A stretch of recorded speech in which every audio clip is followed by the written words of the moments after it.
In part B, we need to find the area of R. So the way we can do that is through an integral.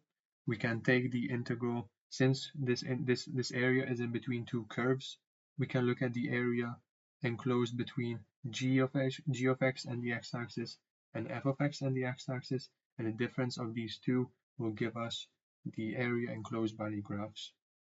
So if we would write this down, we could say that we need to integrate between points B and C. So we need to integrate between their x coordinates. So pi over 2 to 5 pi over 6, as we found in part A. And we need to integrate the functions. So the cosine of x is the bottom function, and we need to subtract sine of 2x.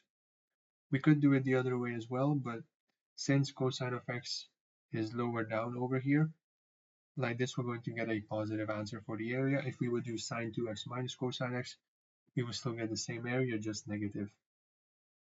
So we need to integrate this. It's a pretty simple integral, so we can just do the integral of cosine of x is sine x, and the integral of minus 2 sine x, well, we first need to integrate sine 2x and divide by the integral of the inside function. So that would simply be cosine 2x over 2, and we have to evaluate this between pi over 2 and 5 pi over 6. So we need to plug in these values. So sine of 5 pi over 6 is going to be a half, as we also saw in part A. And then we will have cosine of 5 pi over 3. Now that is a half again, but it's multiplied by another half because it's over 2, so that will be over 4.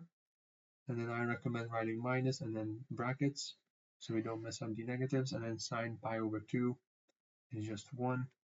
And then cosine of pi is going to be minus 1.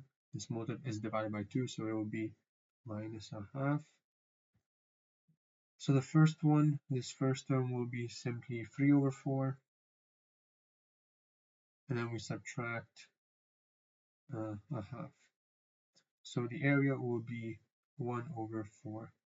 So in this question, you really have to be familiar with the values of the unit circle at really every angle from 0 to 2 pi.